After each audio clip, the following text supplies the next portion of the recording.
Civics 101 is supported in part by the Corporation for Public Broadcasting. Civics 101. Is it potable or potable? I say potable. Okay. So me do we. too. All right. Yeah. Feel good about that. But I also say potato. Well, let's just call the whole thing off. Touche. You're listening to Civics 101. I'm Hannah McCarthy. And I'm Nick Capodice. And on today's episode, water. Yes, how and why is the government involved in delivering water in the United States? Yeah, what is the infrastructure involved? What are the policies? And how to get that way. Water is life! Water is life! By diverting the river from its course, we have lost the Colorado Delta. Flint still doesn't have clean water! To answer these questions, we spoke with James Salzman, who wrote the book Drinking Water, A History. James Salzman also goes by Jim. He's a professor of environmental law at UCLA School of Law and the Bren School of the Environment at UC Santa Barbara. And he's on the National Drinking Water Advisory Committee under the EPA. All right, let's jump in. All right. Jim, welcome to Civics 101. Happy to be here. So I guess to start out, can you explain to us what is water infrastructure? What are we talking about nationally? Sure. The water basically has two major uses that we care about from an economic perspective. And there's a third use that's important as well. The first is the drinking water, right? We need water to survive. And so that'd be sort of municipal water generally. And that obviously has to be treated so it's safe to drink. The second broad category is agriculture.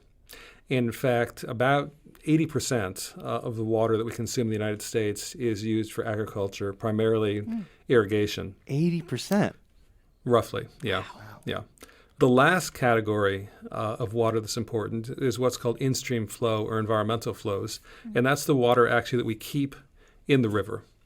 And you asked me water that we use, and why am I mentioning in-stream flows? Well, if we take out all the water and use all of it, then there's no water for the fish and the aquatic ecosystems. Mm-hmm. So they're all part of the same mix. It's the water that we use, and ironically, the water we don't use. People talk about the infrastructure crisis with roads and with bridges. Right. It's no different than with drinking water. So let me give you some interesting statistics. So there are over 1 million miles of water pipe in the country. Right, there are roughly 240,000 line breaks every year. Wow. Every day, about $42 billion of water is treated and moved around the country. The number's inexact, but they think about 6 billion gallons are lost to leaks. Oh, my goodness. All right, so the American Water Works Association, AWWA, they come with these estimates for what the investment needed to basically maintain and improve the infrastructure over the next 25 years. And their numbers, come close to $1 trillion. Wow.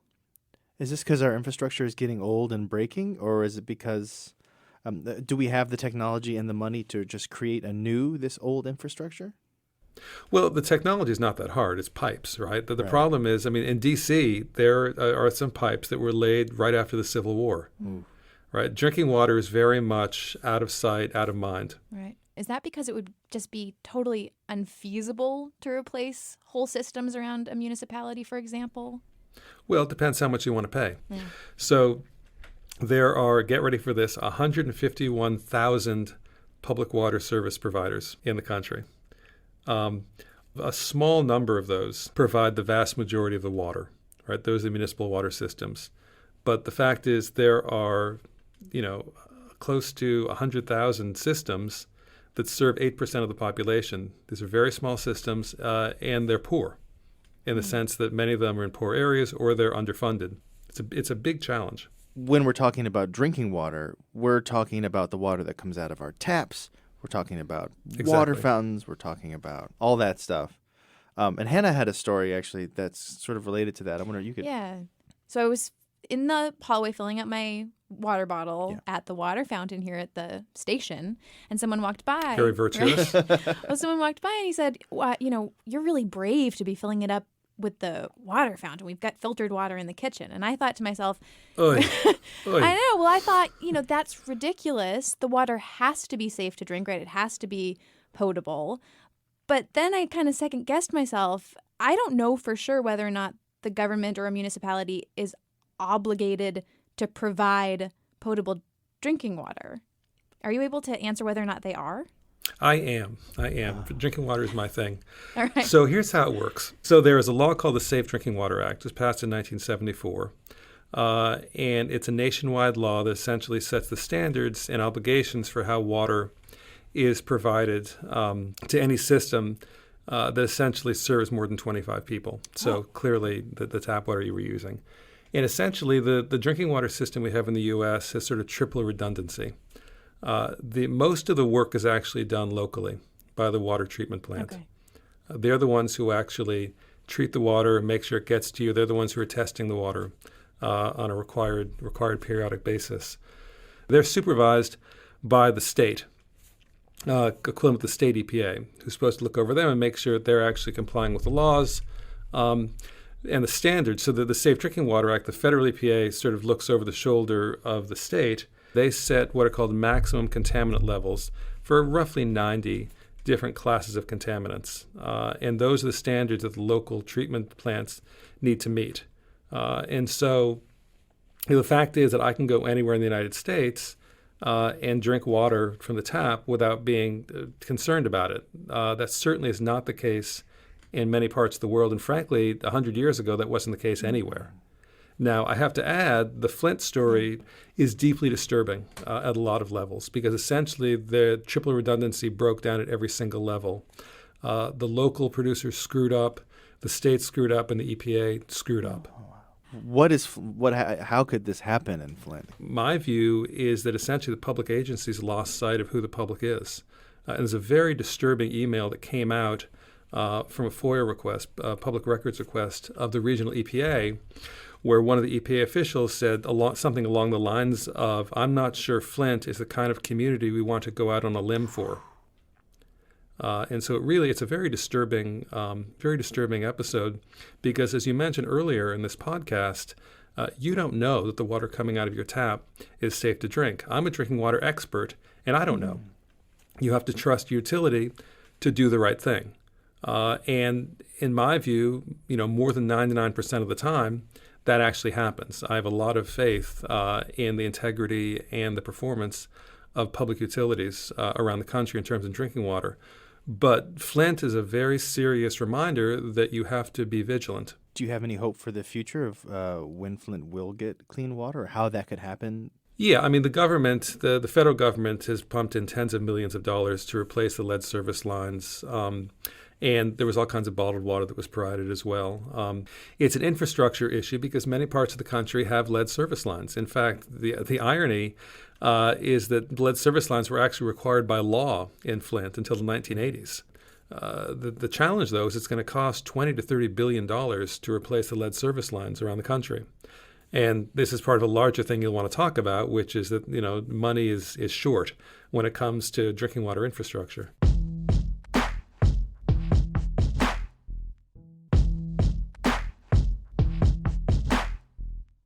So I guess now would be an okay time to get to how did we get here in terms of water infrastructure nationally since we were created as a country? How did we get to where we are now? Sure. So the drinking water issue obviously has been of central importance ever since we've had settled cities, right? Settled communities. A community is not going to last very long if people are getting sick all the time, seriously sick all the time from the water. So the approach, basically, New York City, I think, tells the best example, settled by the Dutch. The English come in and they start basically taking use of some shallow wells and this place called the Collect, which is about 32nd and Broadway, that got quite polluted. Over time, as New York City urbanized, they basically realized that the water was getting polluted and it was insufficient. In the turn of the century, you get this crazy story where Aaron Burr and Alexander Hamilton, the Broadway stars, they team up and they form something called the Manhattan Company. And Aaron Burr goes up to Albany, to the legislature, and convinces them to give the Manhattan Company monopoly to provide pure and wholesome water to New York City. And the idea is that they're going to pipe water in from the Bronx. It turns out that Aaron Burr was a scoundrel, as comes out in the musical. He had no intention of getting water from the Bronx. He basically just piped water in from this gross place called the Collect. And instead, what he did was the charter gave him the authority to raise $2 million in funds. He wanted to start a bank without the strictures of a bank charter. And so he basically raised the $2 million and then lent it out at interest. And this company, over time, became the Chase Manhattan Bank. So the whole water thing was a construct. It was a racket, in a way. He did provide water, but it was just a way for him to ultimately create this bank. That's Aaron Burr. He is a scoundrel. Yep. And so the basically 1830s,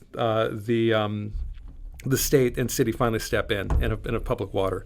And so essentially by the 19th century, mid-19th century, all of the major cities in the U.S. had public water systems. But even into the early 1900s, it's not uncommon for people to die of typhoid, cholera, other waterborne diseases. And so the big shift is with the chlorination of water in the early 1900s. And that's done through the Interstate Commerce Commission. They basically passed this rule that all interstate common carriers, buses, trains, ferries, have to have chlorinated water. And so basically anywhere any of these transports stopped, any of the towns, they had to have chlorinated water so they could basically provide it for the interstate carriers. Yeah. And that was sort of the backhanded way that we got water chlorinated in the U.S. And what about water rights in the West versus the East? The thing that's key in talking about water on the East Coast, water on the West Coast, is agriculture in big cities. There was enough water for drinking on the West Coast, but there wasn't enough water for large urbanization and large agriculture. And the story starts essentially in the mining towns in the 1840s, 1850s, where the folks who were doing the mining after the gold rush were practicing something called hydraulic mining, where they literally would get these high-powered hoses and blast away whole mountainsides. So on the East Coast, the legal tradition was called Riparian Rights. And what it means is if you own property alongside the river or the body of water, you're a riparian holder. That gives you the right to use the water. That doesn't work with mining camps. You want the right to use the water if you're actually quite distant from the water source. And so this new system is basically created in the mining camps. It's known as prior appropriation. And the basic rule is first in time, first in right. And so basically these early sort of agricultural settings, farms, districts, they used a lot of water. And one of the downsides to prior appropriation is this notion of use it or lose it. So if you stop using as much water for a period of time after several years, your water right is reduced. And so the system actually encourages inefficient use of water. Are we currently in that situation? We are, more or less. People say we're running out of water in the West. For people who study the issue, that's not really what's going on. We have a water crisis in the West, but it's a water management crisis. There's enough water to go around. The problem is we don't manage how we move it very well. We're growing alfalfa and cotton in water-scarce areas, and they do it because they can. What do you see as challenges to our water system, aside from the breakdown of this infrastructure itself, in terms of increasing scarcity or maybe the way that we're currently treating water or how fracking may influence our water sources? What do you see as the major possible problems? It's an important question. I think there's sort of three categories of things we need to be really watchful for going forward. The first one is what you mentioned, which is infrastructure. All right, we are underinvesting in our water infrastructure, and we're paying for it. The second concern is contamination of source waters. You mentioned fracking. There are other potential contaminant sources as well. Fracking is a fairly complicated story, and it's regulated essentially at the state level rather than the federal level. There was Dick Cheney lobbied for an amendment in 2005 that prevents the EPA effectively from regulating fracking around drinking water. But it's not just fracking that poses a challenge. There are whole classes, and this is sort of moves into the third category. There are whole classes of contaminants that are in drinking water, right? So any water that you drink, whether it's bottled water or from the tap, is going to have 40 to 60 different medications in them. They're extremely low concentrations, right? The equivalent of an eye drop within 3 or 4 Olympic swimming pools. But It's there. And, if we as a society do not want to have, traces of meds in our drinking water, we can get them out, but it's expensive. And the question is it worth paying for that? I mean, I do want to emphasize, because I feel like a lot of my answers are ending with you saying, kind of a bummer. Don't think that way, right? The infrastructure that we have for drinking water in the United States is a modern marvel. Our drinking water is so much safer than it was just 100 years ago. I mean, it really is unprecedented in human history that a population of over 300 million people has access to safe drinking water. I mean, very, very, very, very few people get sick or seriously harmed drinking tap water in the United States. And that is a historical achievement. I mean, literally historical. That was James Salzman, author of Drinking Water, A History. Music this week comes from Broke for Free, our old friend. If you want to learn a little bit more about water and its history in the U.S., you should check out our newsletter, Extra Credit, where we dive every week into the ephemera, trivia, and historic moments related to our regular episode topics. I have a feeling this time it's going to be a lot about the Croton Aqueduct and the Colect Pond, Hannah. Sign up at civics101podcast.org. This week's episode was produced by Justine Paradise. Our staff includes Ben Henry, Jimmy Gutierrez, and Taylor Quimby. Erica Janik is our executive producer. Civics 101 is a production of New Hampshire Public Radio.